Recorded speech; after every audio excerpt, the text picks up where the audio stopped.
From the Daily Trust News Center, this is the News Hour.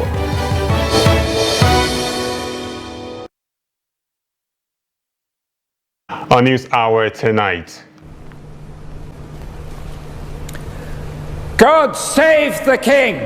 God save the King! Royal splendor at coronation of King Charles III, the first in 70 years. Ahead of presidential inauguration, Transition Council disowns fake news on program of events in circulation. Another batch of 131 stranded Nigerians in Sudan arrive Abuja. And on the foreign scene, United Nations Chief Antonio Guterres urges renewed effort to end Democratic Republic of Congo violence. Welcome to the news. I am Nten Ekbang with the details. Now, King Charles III has been crowned at London's Westminster Abbey at a solemn Christian coronation steeped in 1,000 years of history and tradition, but adapted to reflect 21st century Britain. The build-up to the ceremony, which was the religious confirmation of Charles's accession after the death of his mother, Queen Elizabeth II, last September, has been mostly celebratory. Thousands of people turned central London red, white and blue on Saturday with a sea of Union Jack flags lining the streets for the coronation of the King. But even before Charles, who is 74, and Queen Camilla, who is 75, left Buckingham Palace aboard the Diamond Jubilee State Coach for a rainy procession for the Abbey, police arrested dozens of protesters using the new power and who were rushing to book crackdown on the Red Action groups. The anti-monarchy movement Republic, which wants an elected head of state, said 6 of its organizers were detained, while climate activists Just Stop Oil said 19 of its members were held.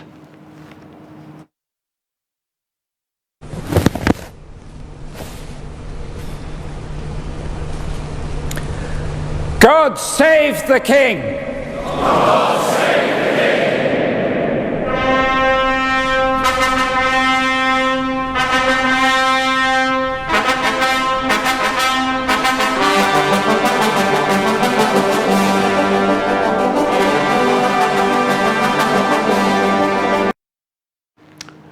And in the spirit of that celebration, the President-elect Bola Ahmed Tinubu has sent his warmest congratulations to King Charles III on his coronation. A letter addressed to the monarch and signed by Tinubu said it is heartwarming that the King's ascension to the throne is coming after 70-year reign of his iconic mother, Queen Elizabeth II. The President-elect expressed hope that the King will follow in the glorious footsteps of his late mother and even surpass her achievements in United Kingdom and the Commonwealth. He said, as the President-elect of Nigeria, he hopes that during the reign of King Charles, the excellent bilateral relationship between Nigeria and Britain will continue and even become stronger in the interest of the two countries. And here I spoke with Tasiu Abubakar, PhD, a senior lecturer at City London University. Yeah, just give us an overview of what the air is like, the aura is like in the United Kingdom, since the inauguration or the coronation of King Charles III began up until now. What's the city like? What do you feel around the city right now?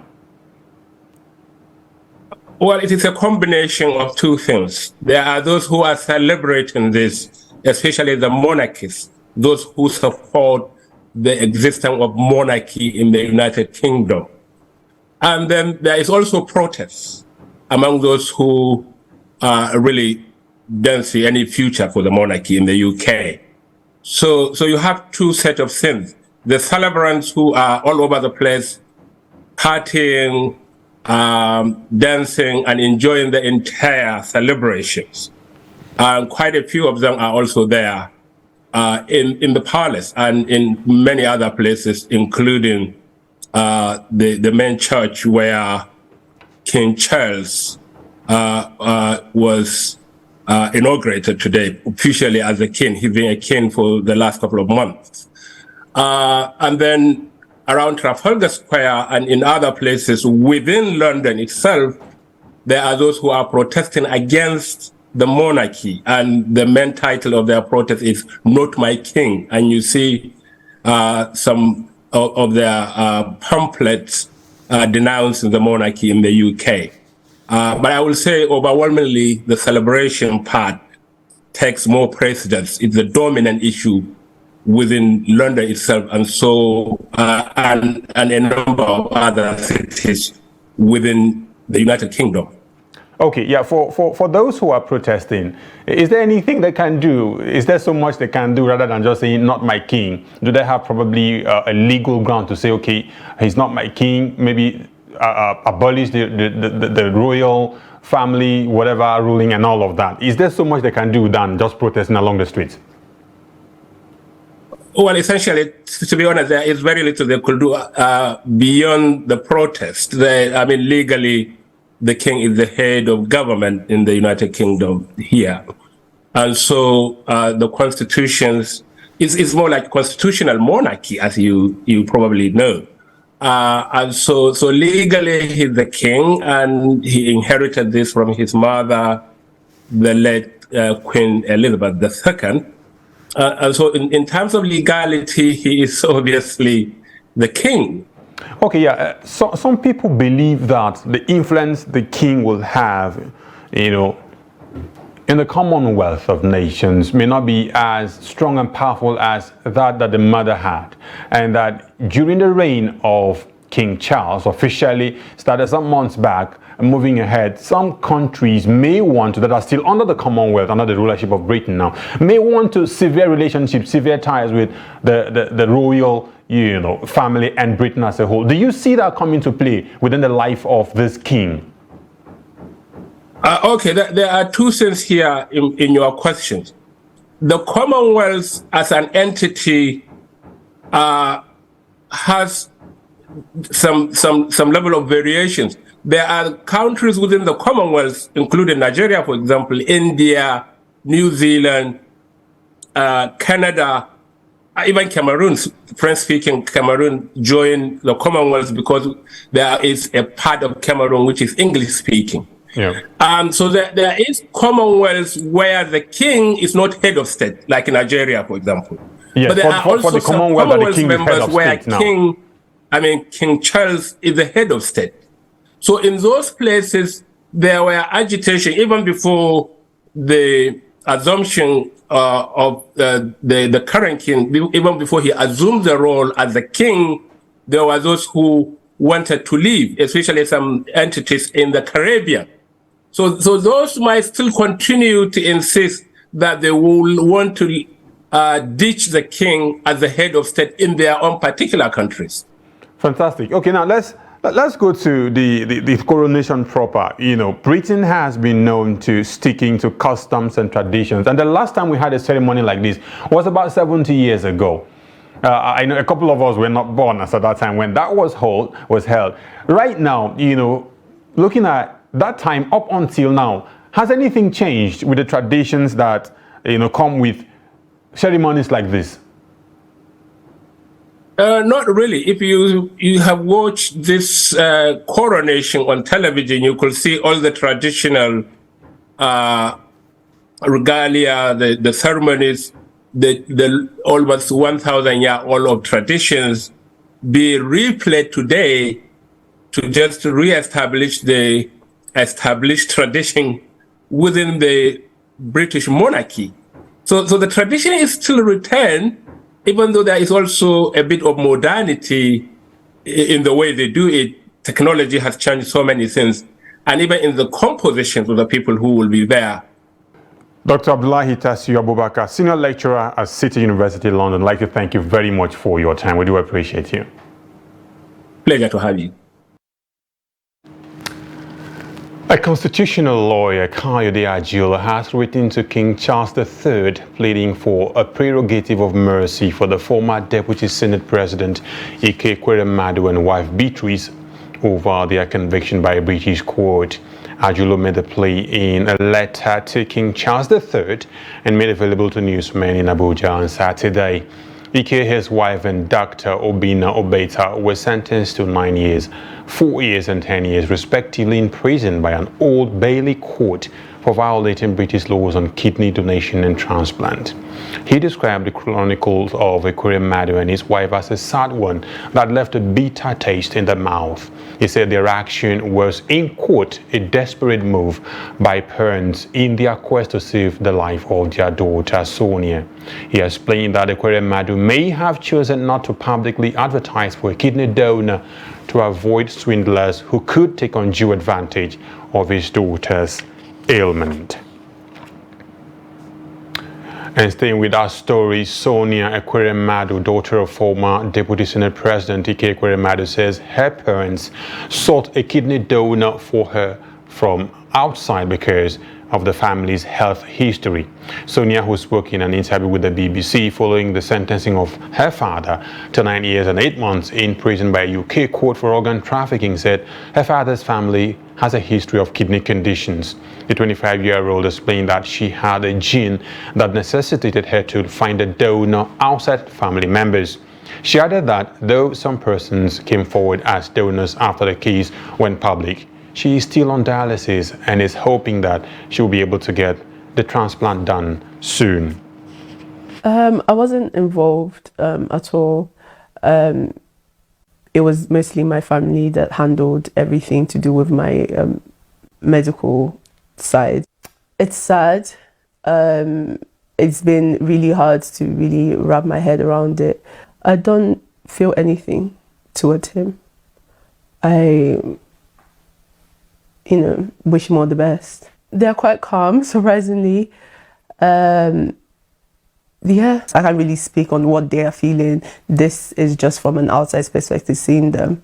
They're okay. They're just neutral. I understand the conviction. Personally, I disagree with it. However, that's from a very biased perspective as their daughter, and I would obviously always back my parents. The law has taken its course, and we just have to now move forward as a family. Obviously, there's the support of my siblings, and obviously my parents' siblings as well. However, I don't think it would ever be the same. I feel guilty because I feel like all this has happened because of me. Ekweremadu's daughter Sonia there. Nigerians have meanwhile been reacting to the sentencing of her father, Ike Ekweremadu, to 10 years imprisonment for organ trafficking. Now, the ex-lawmaker was sentenced alongside his wife Beatrice and the UK-based Nigerian doctor. In this report, Noel Sampson speaks to Nigerians and a legal practitioner on the sentencing and the implications, if any, of the judgment. The reports. In the judgment, the United Kingdom court sentenced former Deputy President of Nigeria, Ike Ekweremadu, to 9 years and 8 months. His wife Beatrice got 4 years, 6 months, while the medical doctor who acted as a middleman in the plot, Obinna Obeta, was sentenced to 10 years and his medical license suspended. Seen as the first of its kind under the UK Modern Slavery Act, Nigerians are concerned about the immediate implications of the judgment and wondered if the Nigerian government can intervene diplomatically after the sentence. The Nigerian government on their own side can equally approach the UK government diplomatically. They could have done that before now, and then maybe the sentence would have been lower. That is the number of years, or even at that, maybe they could have even forgiven Ekweremadu, and maybe I think he has been in prison for more than a year now. So that could count, and he'll be released, having been convicted. But at this point now, we should be talking about when you talk of diplomatic relations, because he has been convicted. Is it prison swap? Some Nigerians on the streets of Abuja spoke on the UK's court's decision. The Nigerian government supposed to do something about that issue, even right from detention of Ike Ekweremadu and the wife and doctor. But because of this country, religion, we are too full and proud of religion statement. So I think it's a lesson for the elites that they can't just get things like that and go free. So it's a lesson for everybody that once you have done anything that is wrong, you face the consequences. No matter who you are, no matter who you are in the society, you must face the consequences. Things are done accordingly. You can't just take somebody all the way from Nigeria to London to harvest the organ. It looks somehow. Things are done accordingly. Me, I have stayed in Istanbul, Turkey for 8 years. And I have kidney issue too. I tried to see if I can do transplant there, but to no avail. That's why I returned to Nigeria. I'm attending this Zenith Medical Hospital here for my dialysis. I'm waiting for the transplant. Ekweremadu, he got there 9 years to 10 years is not here. The Nigerian and ECOWAS parliaments, as well as prominent Nigerians led by President Buhari and ex-President Olusegun Obasanjo, are pleading for leniency for the Ekweremadus, with many hoping that the newly crowned king may intervene. Noel Samson, Trust TV News, Abuja. And away from the Ekweremadus and their ordeal, let's move on to other stories. Now, another batch of Nigerian evacuees was received in Abuja from Port Sudan by the federal government officials on Saturday. According to the Nigerians in Diaspora Commission, that's NIDCOM, the returnees, made up of 131 people, mostly women and children, landed at the Nnamdi Azikiwe International Airport at about 1:45 p.m. Now, the officials expressed optimism that the process will be successfully completed. The arrival came after the second batch of Sudanese evacuees arrived in Nigeria on Friday afternoon. The second batch arrived at the Abuja International Airport around 3 p.m. with about 130 persons aboard a Taco airline aircraft. Now, earlier on Wednesday night, the first batch of evacuees arrived in the country from the war-torn North African country. Now, more Nigerians are expected to arrive in the coming days as 4 other airlines, including Air Peace, Max Air, Asman Air, and Taco Aviation, are expected to convey them back to Nigeria. Now, the Presidential Transition Council, the PTC, has disowned the program of events for the presidential inauguration currently in circulation on social media, describing it as fake. Secretary to the Government of the Federation, Boss Mustafa, and Chairman of the PTC, said this in a statement made available to newsmen on Saturday in Abuja. According to Mustafa, the inauguration committee of the council has reached advanced stage in its preparation for the peaceful and orderly transfer of power on May 29. He disclosed that the approved program of events will be unveiled at a World Press Conference scheduled for Thursday, May 18th. He added that various approved events for the week will commence from Monday, May 22nd. He therefore cautioned purveyors of fake news to desist from peddling falsehood in an attempt to mislead members of the public. Governor Nasir El-Rufai of Kaduna State has dispelled rumors of him jostling to become Chief of Staff in President-elect Bola Tinubu's cabinet. El-Rufai stated this in Gombe on Saturday while addressing newsmen. He described the reports on the different portfolios being assigned to him and published on national dailies as mere speculations. The governor said he was more interested in contributing to the development of Nigeria than jostling for positions. El-Rufai noted that being in government was not the only way to contribute to Nigeria's development, saying even if he was not in government, he will remain committed to the progress of the country. The governor said upon leaving office in the next few days, he will take a break but be available to provide advice where needed on how to move the country forward.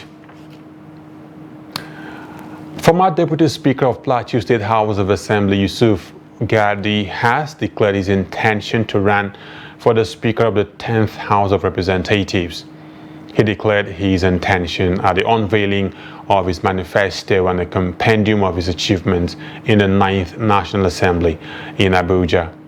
He promised to lead a transparent House of Representatives His declaration comes ahead of the inauguration of the 10th National Assembly in June.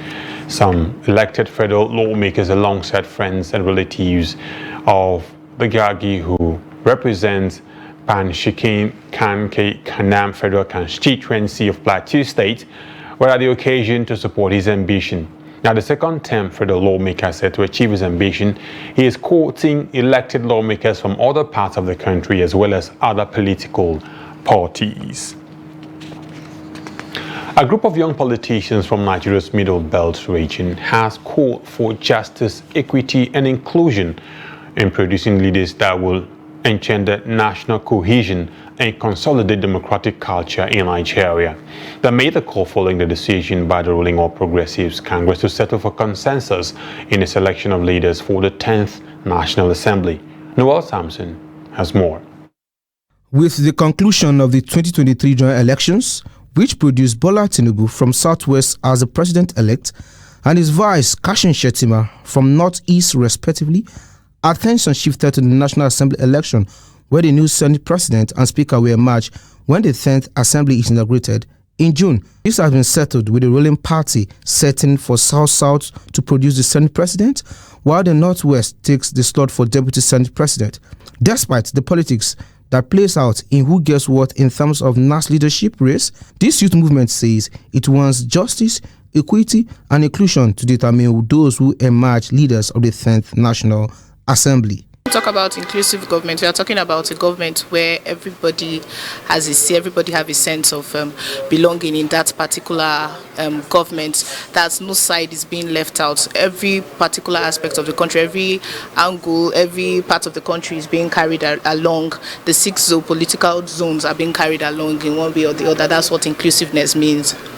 Political inclusion simply means a situation whereby all parts, all region, and all political zones in the country is being involved politically, where every part is being carried out in governance. That is what it means by political inclusion. Well, political inclusion is a situation where if you have a situation where your fellow central positions are having their own slots, as in they are being considered for positions, and the opposite is not getting the position, that means you are excluding the other zone from it. Well, this is just, I would say, a subtle and a more official means of making our position known, so all Nigerians can listen to us and have conscientized what we are saying.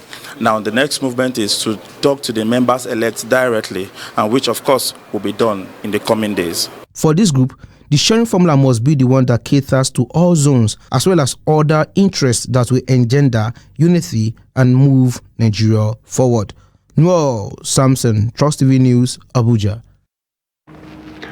Some communities in Katsina State whose farmlands and houses have been acquired for the construction of a railway station are crying out for help. And residents of that community where the federal government plans to construct a train station are alleging that they are being shortchanged in the payment of compensation for their houses and farmlands. Abdullahi Yamadi, who visited the community, says apprehension is building among residents. The report. A group of 3 to 4 people discussing the matter is a common sight everywhere in Kwarentama village, where a train station is proposed to be constructed near the ancient city of Katsina. Besides those that are saying they have been shortchanged, there are also complaints of omissions by the companies responsible for the payment of the compensation. Because considering the critical condition, critical situation, you buy a land of about 5 million. The federal government take 150 give you as a compensation, which is improper, considering the critical time and the critical situation we are facing now.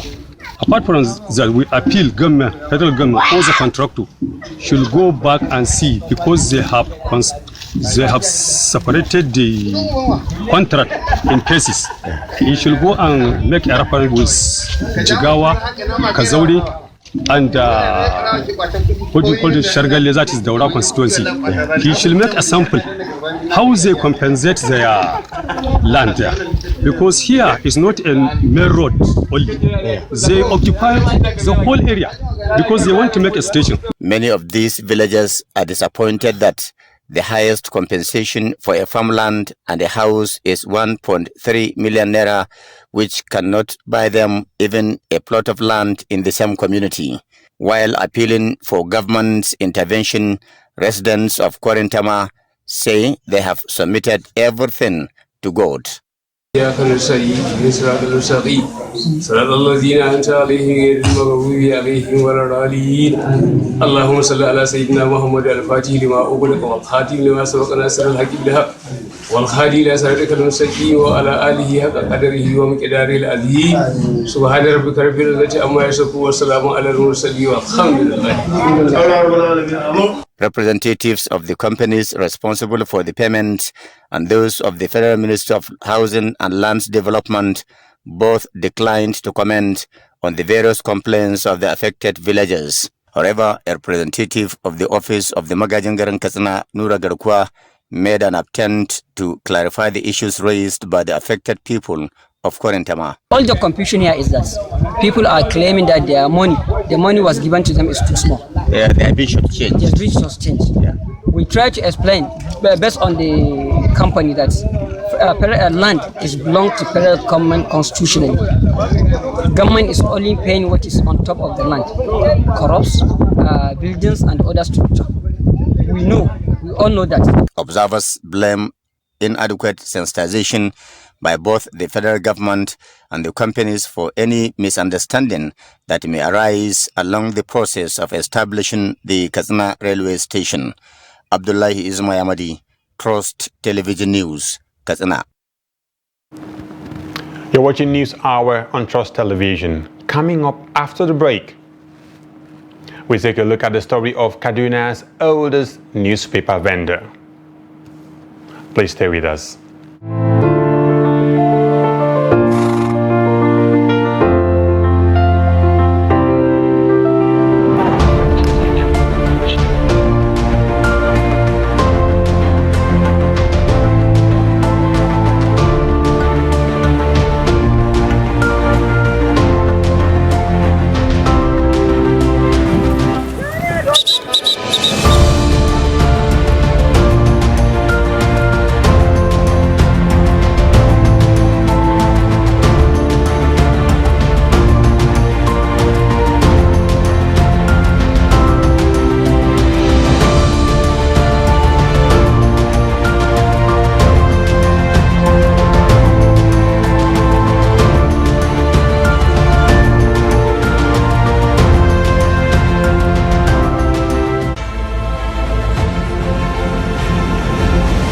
part of efforts to support Africa's goal of strengthening. Now looking at the activity chart, as you can see right here, a total volume of 130. Created a Boko Haram crisis that at that time was restricted to Yobe.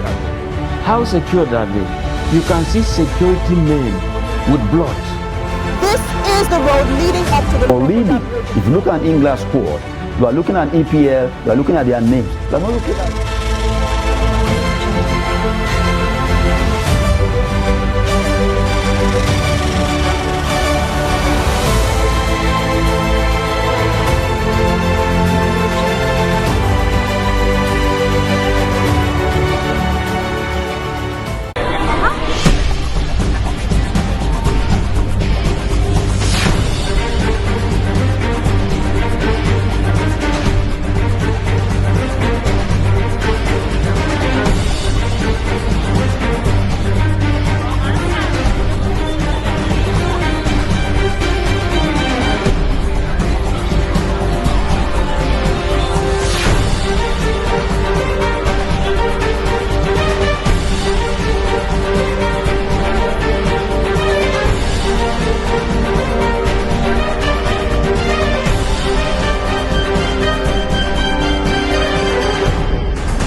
Trust TV, documenting the Nigerian story.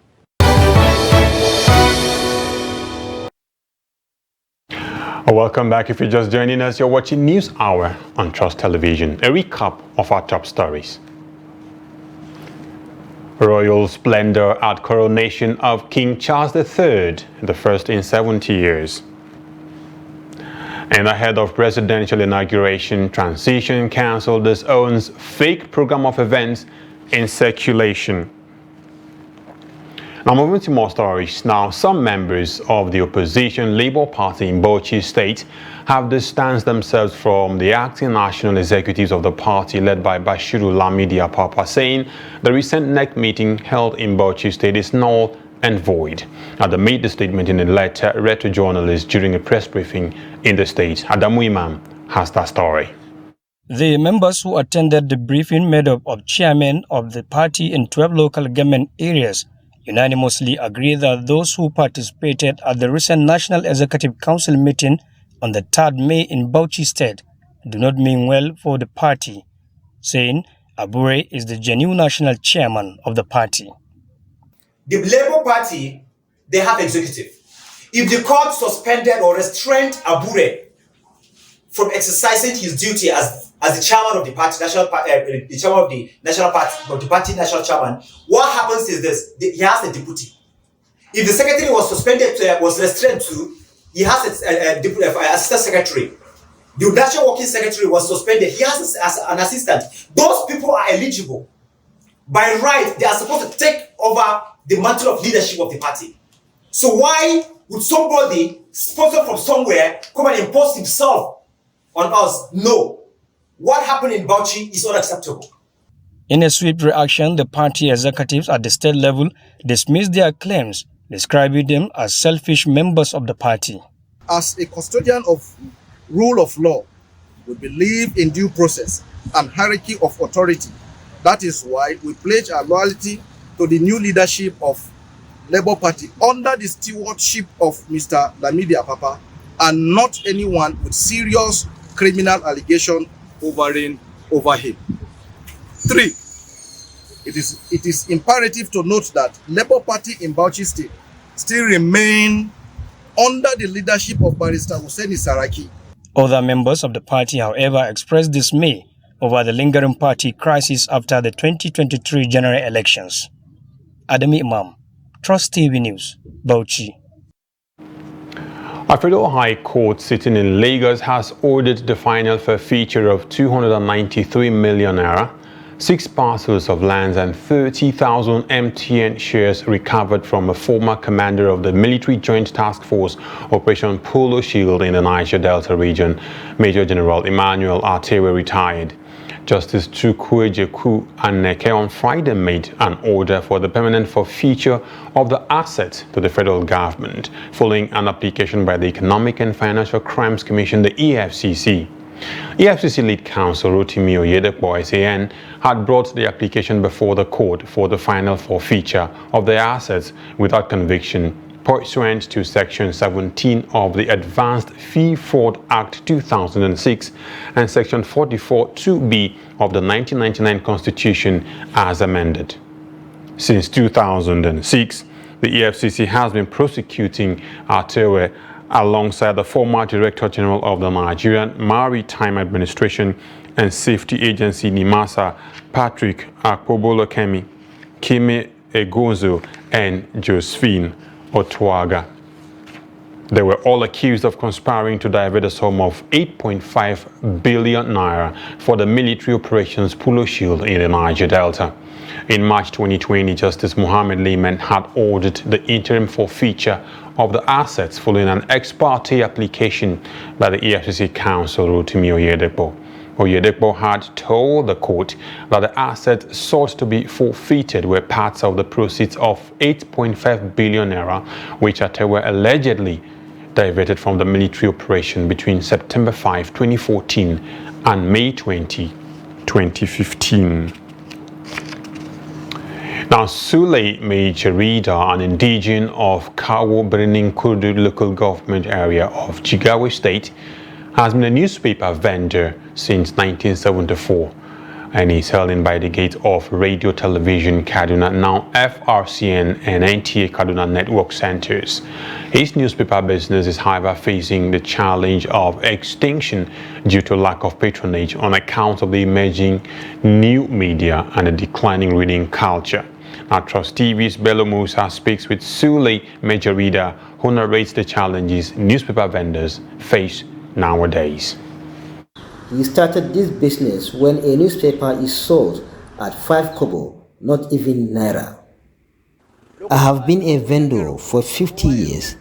I have been selling newspapers here in front of FRCN. We sold New Nigeria and others before Daily Trust came and took over the market. Newspaper vendorship has been a lucrative business for many, including Malan Sule, but the business is recording low patronage and therefore poor turnover. Despite the advent of technology, all people still buy newspapers. Poor reading culture is making our business to go into extinction. Suleiman Kaura, a veteran journalist, started buying and reading newspaper right from his secondary school days, and he says besides technology, poor reading culture, especially among the youth, is responsible for low patronage of newspapers. I may not know all the reasons, but I want to particularly talk about the economy. The economy is down, it has declined. So not everybody can afford to buy newspapers every day. And that's why if you go to a newspaper stand, you see people tripping in to read freely. Maybe that's the education problem we have in Nigeria. While we were in school, we were taught how to read, right from school. So after your education, you maintain that culture. At the age of 76, Malan Sule Majorida is praying to get some capital that will enable him go into another business for self-sustenance. I didn't sell a single newspaper today, and I'm still sitting here. The people I have been with assist me to manage my life. But the hard copy too is very, very important, like the soft copy. So that if you finish, you can go and keep it in your house. You can always refer to it anytime you want. The two have advantages and disadvantages. So what we should do is perhaps to try to maintain the two sections of the reading culture. But despite stiff competition for readership from the new media, many, like Suleiman, will stick to their newspapers, keeping Sule Majorida in business. Bello Musa, Trust TV News Kaduna. The Gombe State government will spend at least 417 million naira for the payment of examinations fee for students of senior secondary schools. The money will be paid to the West African Certificate Examination WAEC, National Board for Technical Education NAPTEP, and the National Board for Arabic Certificate Examinations for 21,988 secondary school students in their final year. Ibrahim Ismail gathered reactions of parents and students on the development and now reports. The Gombe State Executive Council, presided over by Governor Inouye Yahya, approved the examination fees amounting to over 417 million naira for 21,988 students who passed the senior secondary school mock examinations in state-owned senior secondary schools. The Commissioner for Information, Gombe State, told newsmen at the end of the 29th State Council meeting. And at today's meeting, the Council ratified Governor's approval of the sum of 417,509,700 for payment to various examinations in the country, like WAEC, Bias, and so on. Providing details on the payment of examination fees for the students, the State Ministry of Education said the sum of 417 million naira covers expenses of 20,685 students for WAEC, 1,167 for NAPTEP, and 136 for NBIS, respectively. totaling 21,988 students. Monitoring and supervision of the examination, there is what is called mandatory fees for NBIs, and then there is charges for lower and higher candidature. That makes it, as I've earlier said, 21,988, which forms 78.45% of the total number of students in Gombe State. Parents and students have reacted to the development. I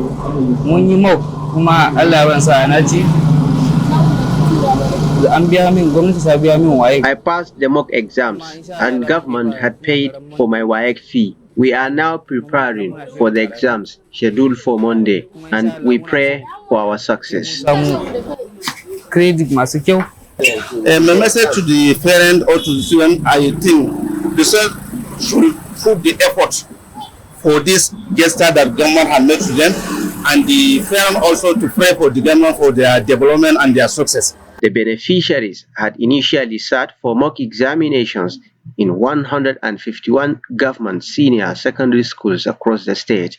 Ibrahim Ismail, Trust TV News, Gombe. Apart from diet and exercise, one of the most vital aspects of good health is sleep. Now, this is because good sleep improves brain performance, mood, and general well-being. But despite the importance of sleep to health, are Nigerians actually getting enough of it? If no, what may be responsible for this and how can it be addressed? Jimmy Azande in this report answers these questions and more. The report.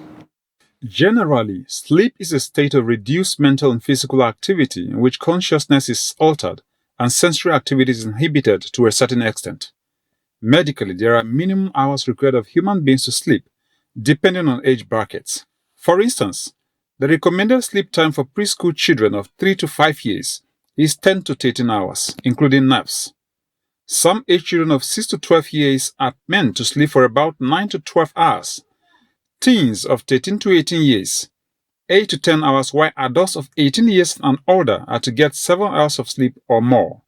In urban settings like Makurdi, residents say they find it difficult to sleep for the recommended hours due to several challenges. Number one is poverty. Because as a man or as a woman being, if you don't eat well, it affects the brain. Thinking about your children, your wife, your family, and that alone will make you not to sleep at the appropriate time you're supposed to sleep. And you discover you wake up even more earlier before the time you're supposed to wake up. And number two, again, in Nigeria, is that most of us, we try to make sure we over-labor ourselves and even do more than ourselves. Some, however, said they are conscious of their health and therefore create time in spite of tight schedules to rest as required. I sleep for like 8 hours, and it's good to have enough sleep because some people carry work home. So for such people, even at home, they continue working and they sleep late. So I believe it's just the workload of some people. Medical experts say it is necessary for others to sleep for a certain number of hours minimally, as this ensures a healthy living. Ideally, for an adult, the average adults need up to 7 to 9 hours sleep, but they averaging 8 hours. But you agree with me that the challenges that the adult face, particularly in this climate, where people are facing the challenges of electricity, mobility, people are caught up in traffic, you bring up a lot of stress, you leave home so early, you return late. So people hardly ever have time, particularly in the cities, the big cities, to sleep up to the minimum, which will be like 7 hours. When you lack sleep, a lot of things come up, particularly as it relates with a high blood pressure, which is a common thing among adult Nigerians. In those days, we say high blood pressure as a disease of the elderly, as a condition of the elderly. But in this modern day time, even people of 32. Sleep is a natural exercise that must be observed by all on a daily basis to ensure effective functioning of the human body.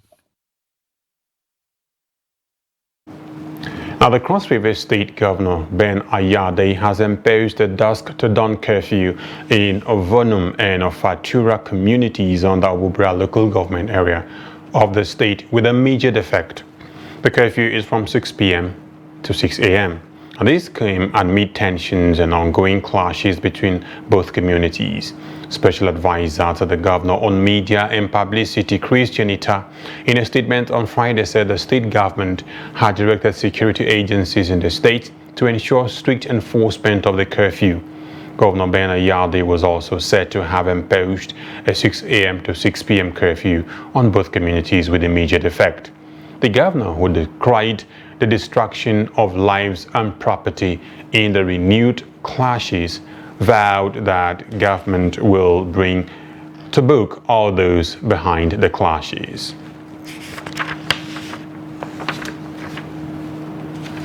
You're still watching News Hour on Trust TV. We take a short break. When we come back, there will be more news. Please stay with us.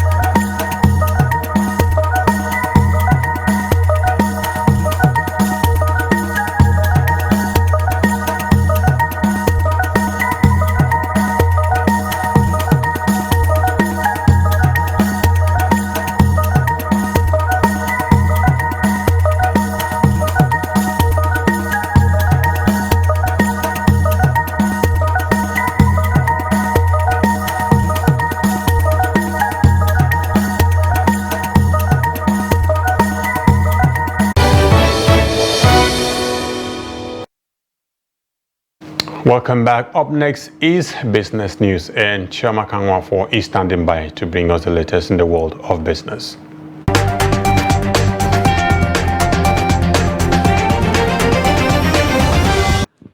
The repayments of principal to service the loans from the Central Bank of Nigeria through the Ways and Means advances will begin in 4 years. This was according to a disclosure by the Debt Management Office on the securitization of the 22.7 trillion naira Ways and Means advances. In a frequently asked questions statement by the DMO, it was disclosed that the loan approved by the National Assembly would be for a tenure of 40 years, with an interest rate of 9% per annum. It was also disclosed that there would be a moratorium on payment of principal for about 3 years. On the repayment, it noted that the federal government will begin repayment of interest this year, while that of principal will begin in 4 years. The Nigerian Export Promotion Council has advised farmers to prioritize the production of economic crops and trees to tap from the huge potentials of export to the international market. The Executive Director and Chief Executive Officer of the Council, Ezra Yakusak, gave the advice while interacting with Southern Continental Journalists Forum, who visited him in his office in Abuja. Yakusak said cultivation of economic trees like cashew and palm trees has a huge export potential and urged farmers to key in and reap the benefits. He said that the council would provide the needed awareness, technical support, capacity building, and tips on how to access the international market through export. According to him, with economic crops and trees, farmers will make more money through export and use part of the profit to buy food while still keeping a reasonable amount in the bank. And finally, in stocks. The market opened for 4 trading days this week as the federal government of Nigeria declared Monday, 1st May 2023 as public holiday to mark the 2023 International Workers' Day celebration. A total turnover of 2.973 billion shares worth 22.828 billion naira in 23,765 deals was traded this week by investors on the floor of the exchange. The financial services industry, measured by volume activity chart, followed by the conglomerates industry, while the consumer goods industry followed in third place. The all-share index and market capitalization appreciated by 0.12% to close the week at 52,465.31 and 28.568 trillion naira respectively. 51 equities appreciated in price during the week, with 26 equities depreciating in price, while 79 remained unchanged. That's it on Business News. I am Chiamaka Nwafo.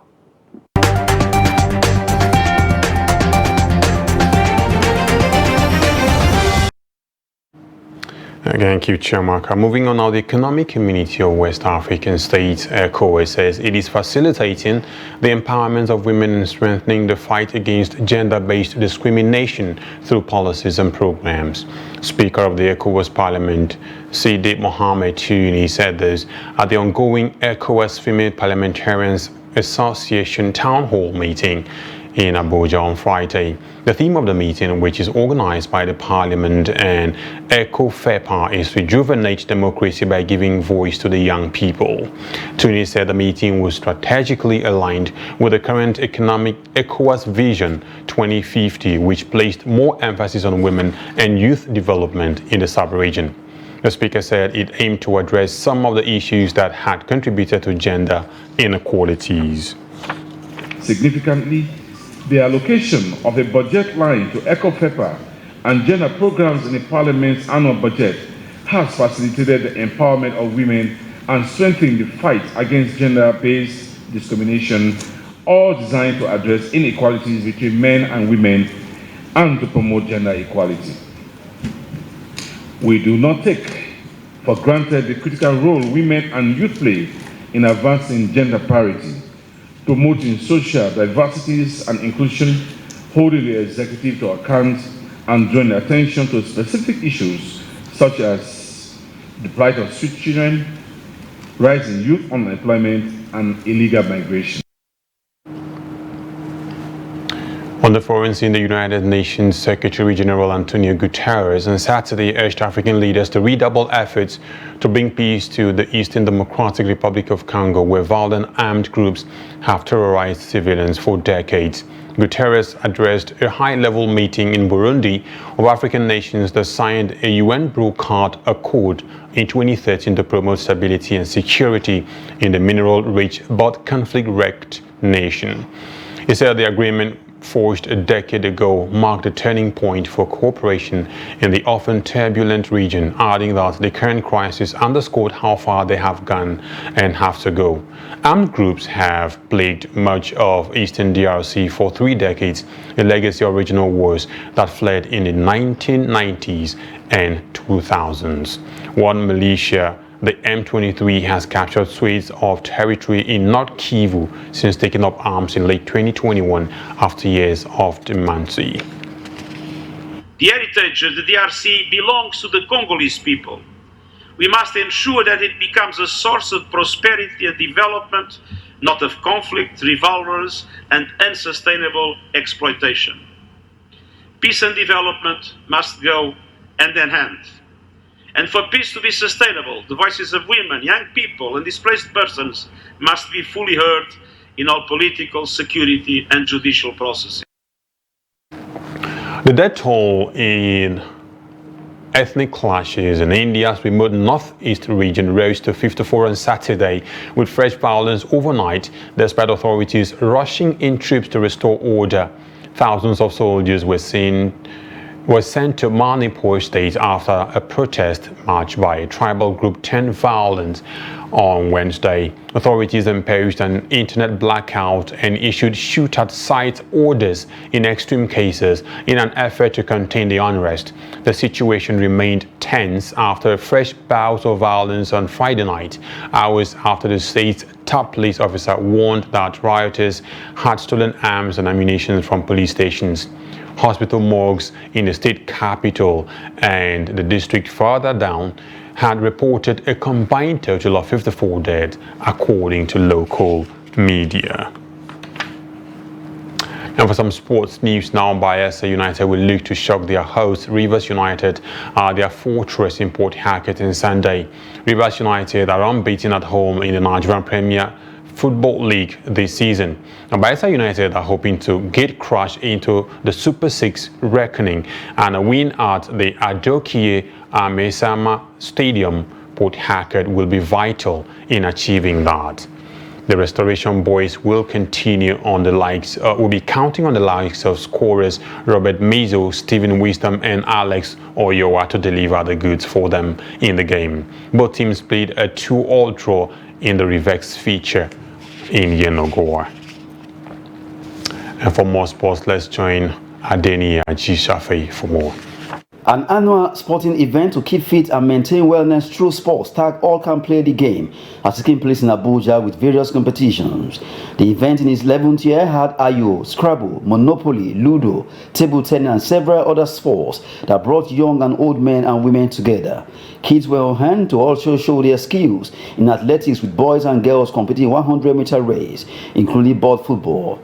A football match between ASO ladies and Abuja Unity ladies ended in a draw at regulation time, with Abuja Unity ladies emerging victorious in a 2-1 penalty shootout. President JCI Abuja Olubunmi Ajayi called on Nigerians to be alert about their mental and physical health by keeping fit and engaged in sporting activities. No matter your age, you should engage in physical activities. We cannot use just one day to, commemorate carrying out physical activity. I feel like it should be a daily thing. You don't have to be doing it every day, rather, but you can engage in something that will help you physically, that will help you mentally.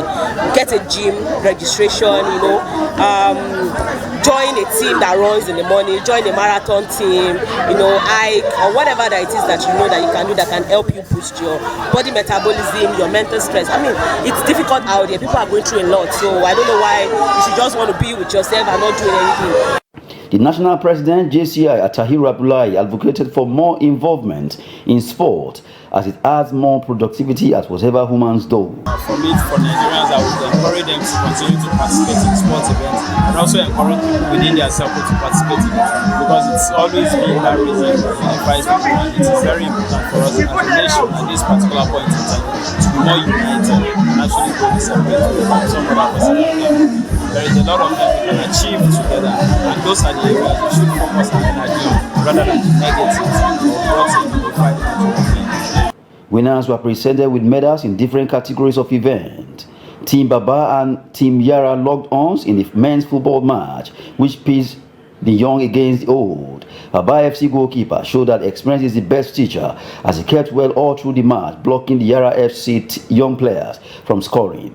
Baba Yara FC won via penalty shootout to emerge 2020 champions and were presented with a trophy.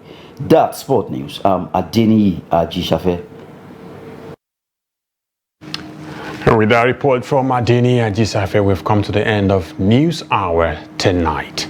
Just before we go, do remember to follow us across all our social media platforms.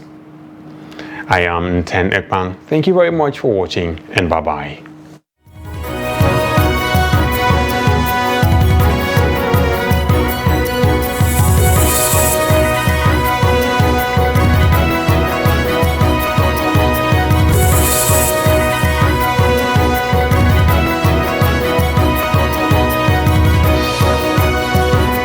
From the Daily Trust News Center, this is the News Hour.